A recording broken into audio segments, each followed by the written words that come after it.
भगवान ने मेरे को दी है वो अवश्य ही बहुत ही महत्वपूर्ण है, क्योंकि ये हमारा चुनाव का साल है और इस साल के अंत में हमारे चुनाव होने जा रहे हैं और मुझे विश्वास है कि हम सब कांग्रेस के लोग एकजुट होकर इस चुनाव के मैदान में बीजेपी का सामना करेंगे। बहुत लंबी जद्दोजहद चली है। ये भी बताया जा रहा था कि एक चुनावी साल में अगर अध्यक्ष बदला जाता है तो नुकसान होगा और बहुत सारे फैक्शन से बहुत सारे धड़े कांग्रेस के अंदर है। सबको एकजुट करना जैसे वीर सिंह जी के नेतृत्व में होता था वो लोग आप में भी देख रहे हैं, कांग्रेस पार्टी के लोग भी देख रहे हैं, प्रदेश की जनता भी जो जुड़ी है वो भी देखते हैं कि फॉर्मर चीफ मिनिस्टर की तरह आप पार्टी को यूनाइट भी करेंगी और कांग्रेस एक्सपेक्ट कर रही है कि आने वाले चुनाव में भी चुनाव जीत के बताएंगे। तो कितना इम्पोर्टेंट, कितना मुश्किल, कितना चैलेंजिंग आपको लगता है? ये बात ठीक है कि वीरभद्र सिंह जी एक बहुत बड़े नेता थे, उनके लिए ये इतना मुश्किल काम नहीं था कि सभी नेताओं को साथ लेकर चलना, परंतु उनके बगैर आज हम इलेक्शन लड़ रहे हैं। जैसा पिछला भी हमने जब उपचुनाव हुए थे तब भी उनकी गैर मौजूदगी में उनके बिना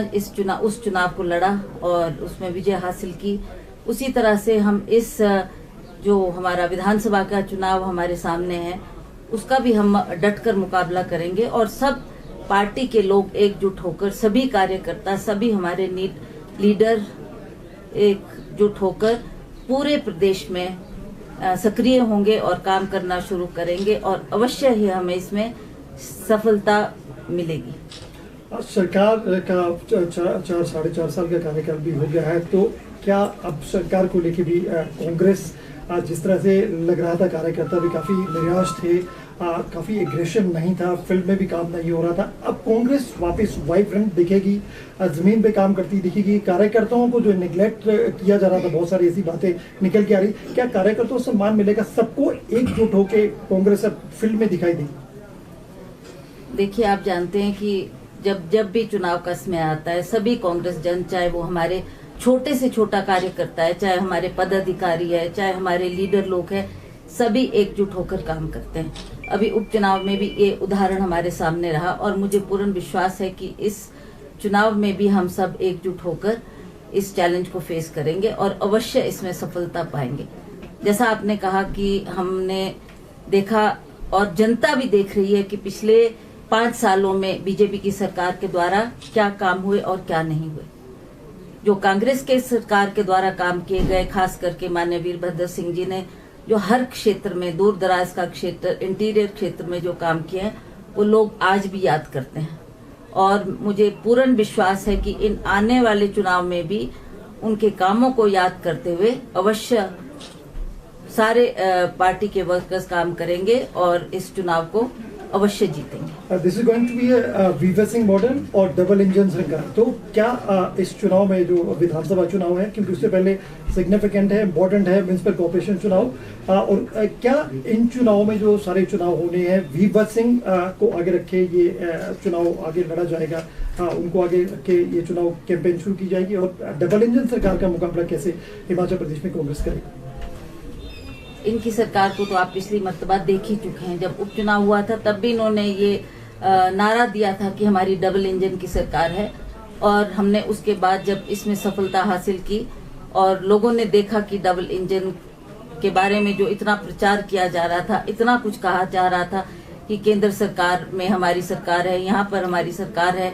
तो इन्होंने बहुत से वायदे किए, बहुत से आश्वासन लोगों को दिए, पर उस पर ये खरा नहीं उतर पाए और हमने उसमें जीत हासिल की। तो इस तरीके से ये जो हमारे अभी कॉर्पोरेशन के इलेक्शन जो बहुत ही महत्वपूर्ण है उसमें भी हम एकजुट होकर लोगों के बीच में जाकर वीरभद्र सिंह जी के कामों को लेकर, क्योंकि आज भी लोग ये देखते हैं, जो हम जहाँ भी गए लोगों ने कहा और लोगों ने ये जताया कि वीरभद्र सिंह आज भी हमारे दिलों में जिंदा है और उनके कामों को वो सदा याद करते हैं। और इन जो कॉर्पोरेशन के इलेक्शन होंगे, विधानसभा के इलेक्शन होंगे, अवश्य लोग उनके कामों को याद करते हुए कांग्रेस पार्टी का फिर से साथ देंगे और फिर से कांग्रेस पार्टी को जिताकर विजय बनाकर भेजेंगे। इस बार जो हिमाचल प्रदेश का चुनाव और बहुमत चुनाव नहीं होने वाला क्योंकि ट्रायंगुलर फाइट होने वाला। आम आदमी पार्टी दिल्ली से निकल के पंजाब से हिमाचल प्रदेश में फोकस है, काफी वो एग्रेसिव होकर काम भी कर रहे हैं। उनके बड़े लीडर्स हिमाचल प्रदेश आके प्रचार कर रहे हैं, अपना ऑर्गेनाइजेशन स्ट्रक्चर भी बढ़ा रहे हैं। उसके मुकाबले कांग्रेस अब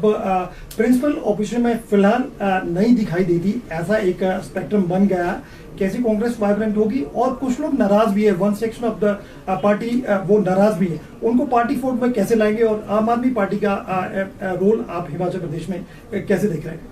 देखिए जी, जहाँ तक आप आम आदमी पार्टी की बात कर रहे हैं, मुझे नहीं लगता कि वो कोई खास बड़ा डेंट हिमाचल प्रदेश में कर पाएंगे। जहाँ तक उनकी दिल्ली की सरकार की है, और पंजाब में आप कह रहे हैं कि उन्होंने सरकार बनाई है, वो पिछले 12 सालों से वहाँ काम कर रहे थे, तब उन्होंने जो वहाँ हालात पैदा हुए उसमें विजय हासिल की। और मुझे नहीं लगता कि हिमाचल प्रदेश में कोई ऐसी परिस्थिति है या ऐसे आम आदमी की चर्चा है, चाहे इनके बड़े से बड़े लीडर आए, चाहे केजरीवाल जी आए, चाहे बलवंत जी जो पंजाब के मुख्यमंत्री हैं वो आए, पर भगवंत मान जी, पर मुझे नहीं लगता कि हिमाचल प्रदेश में कोई ज्यादा असर आम आदमी कर पाएगी। हमारा डायरेक्ट मुकाबला बीजेपी से ही रहेगा और हम इस चुनाव को अवश्य इसमें सफलता पाएंगे। ठीक है, थैंक यू जी।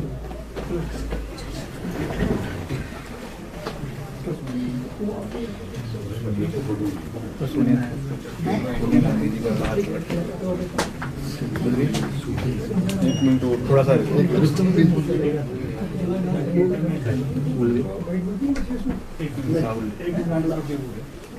ये जो जिम्मेवारी मुझे दी गई है उसके लिए मैं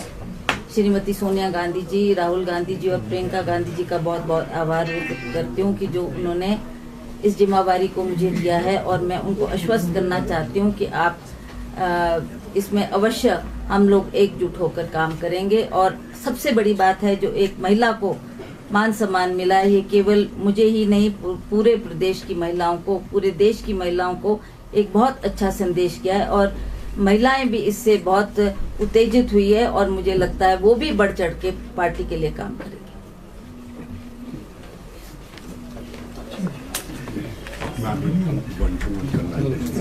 बाहरी